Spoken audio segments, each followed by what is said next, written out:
Disney have just dropped a documentary about the Beach Boys. It is called simply The Beach Boys. It is coming from effectively their own accounts. We're going to unpack that today, as well as to dig in around whether this documentary potentially improved or maybe tarnished reputations of those within the band. Hello to you, Al. Hope everything's well. What were your initial thoughts here? Morning, mate. Yeah, the Beach Boys, a bit of a personal favourite of ours here at Indie Miners, and this is definitely a Disney-fied version of what you might expect to find out about the Beach Boys. It's been a while since I've seen anything on the Beach Boys. The last film I watched was Love and Mercy, which was released a few years ago. Absolute crack of a film. I would advise anyone to go and watch it, but my initial thoughts on this was it really probably should have been 3 parts, and I'm interested in the fact that they've released it as a single documentary because, I mean, a lot of people were quite happy with the miniseries, really, and I think there's a fair bit post-Smile that really could have been delved into a little bit deeper. I don't know if you'd agree with me there, mate, but for me it should have been a 3-part series, probably an hour long. But what you get out of this is a really interesting insight into the band and just the struggles that happened within the band and, you know, obviously the family.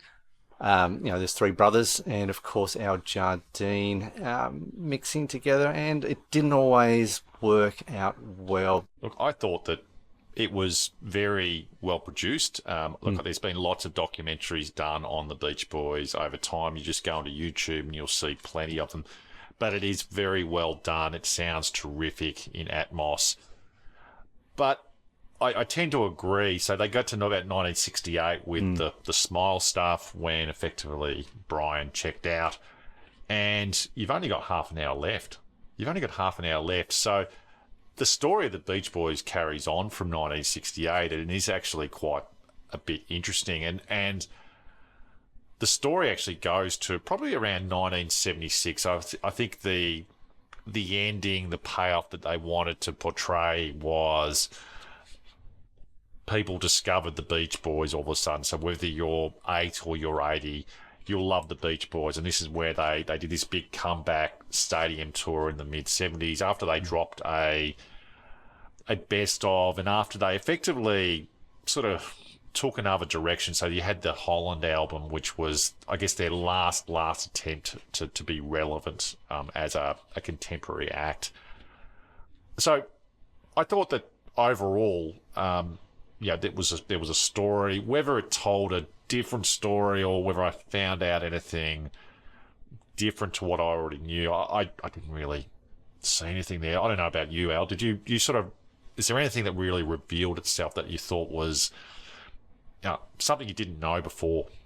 Oh, not necessarily something that I didn't know, but what kind of sent shivers up my spine that I really enjoyed was that kind of the build-up between the competition between the Beatles and the Beach Boys. Yeah. And, of course, social media, there wasn't any social media back in these days, so it was all done through newspapers and stuff, but it kind of built up this real reputation of that one-upmanship, which it just sent shivers up the spine. And leading up to that scene where they talk about Keith Moon kind of taking the Beach Boys around London to meet Paul McCartney and John Lennon, who are waiting in the hotel room to listen to what is going to be Pet Sounds, and basically say it's the greatest album of all time.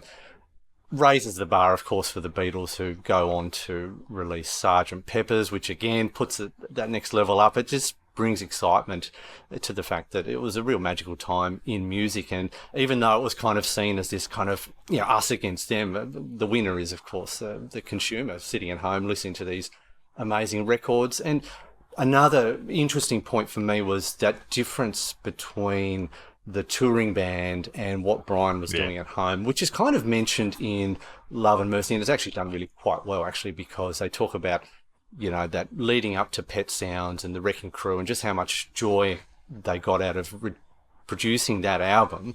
But then the shock of the band coming back from tour to find an album that has all these different animal noises, and it wasn't necessarily going to be a hit. I mean, the thing that I thought was probably most interesting was, I guess, this whole story about how bands form and a lot of the norms that I think everyone expects when you start a band, I think didn't really exist in the early 60s. Okay, so probably the Beatles were that first successful template that I think people use and copy over time now. So you got the four boys and they play their own instruments and they sing.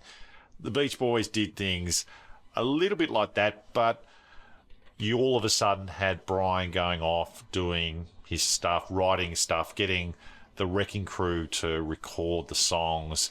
You had the other boys who were on tour. I think that that was a misstep in some ways. In other ways, it was successfully brilliant, just around Pet Sounds. But it just sort of showed you that they probably made a lot of missteps along the way, one way or the other, and that probably caused people to feel a little bit more like they were the leader of the band than maybe who probably should have been the leader in the band. So, of course, we're talking about Mike Love here. It's very interesting. It feels like this was coming from Mike Love's perspective because they interviewed him quite a bit. Do you think he did himself any favours here?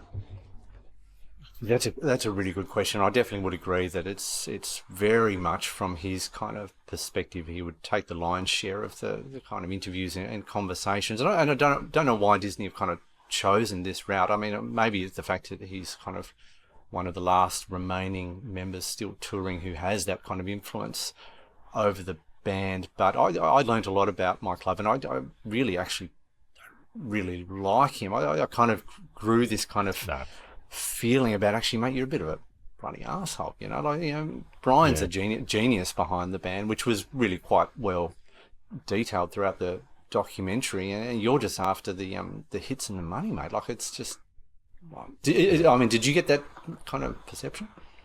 I did, and I would argue, and maybe others can tell me, but I would argue that he was one of the drivers behind why Smile didn't get released, which I think was a tragedy, like a real tragedy.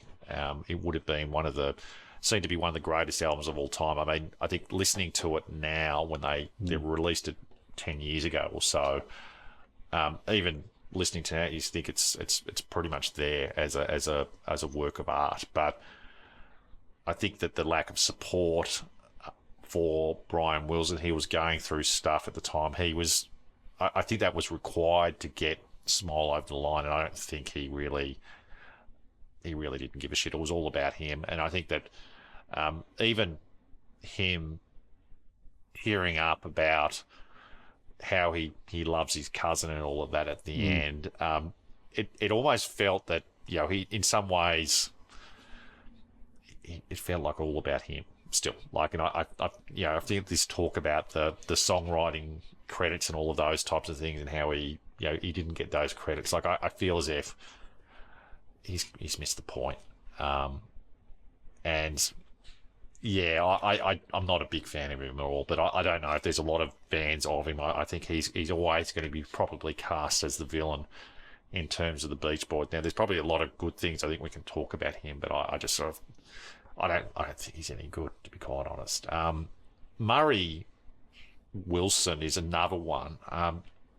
Now, it's very interesting. We've seen Murray Wilson portrayed as the villain dad, if so to speak, in movies. I'm not sure if this really went over some of the things that he actually did. I think it's very glossed over for mine. I don't know if you've got a view on that. Absolutely. Very quietly alludes to the fact that the amount of times that Brian was actually physically abused by his father, and again, the film really does this to a lot more detail, but basically, Brian's deaf in one ear due to the fact that his father belted the living crap out of him so many times in that particular ear.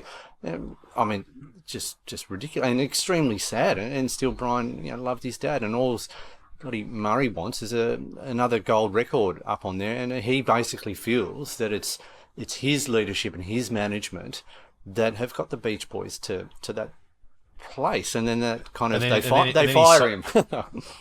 And then he sells the publishing rights as well, like for nothing, right? Like just under, not even telling the boys. So it's just, I don't know.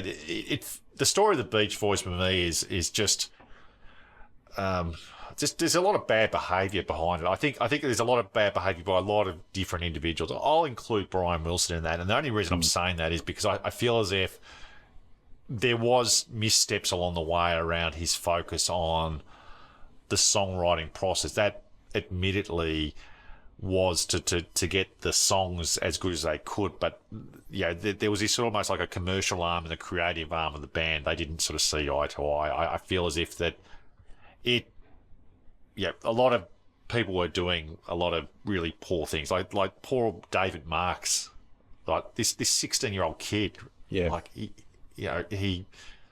he's 16. I mean, how are you expecting him to sort of stand up to a Murray Wilson? Like it just, for me, it must have been really difficult, and I feel as if that's just another example. It's just another example. Oh, absolutely. But to give Brian Wilson more credit as a songwriter, the documentary documents it well and basically says it gets to a point where they can't write surf songs anymore. I mean, for fuck's sake, Dennis Wilson's the only one who ever actually goes in the bloody water and has a surf now and then. So, they've exhausted all of that. And of course, they highlight in the documentary the fact that people just weren't into surf music anymore during that time, because there was a lot of things going on in the world other than surf music. So Brian wanted to go a different direction, but still was somehow able to have these kind of songs that still hark back to that kind of that original sound. And you're probably not going to get that on God Only Knows, but on the song Good Vibrations, which was to come later, I mean, that is just a quintessential Beach Boys song. And as they mentioned, the fact that that's the first time the Thurman ever gets a bloody razz in a song, it has its place. And I mean, you hear that on the radio now and it just takes you back to that first time you kind of heard it. So to be able to cut ties with surf music and go a different sound, yet still somehow have a bit of a Beach Boys sound, I don't know. I can't fault him, mate. I think the documentary didn't really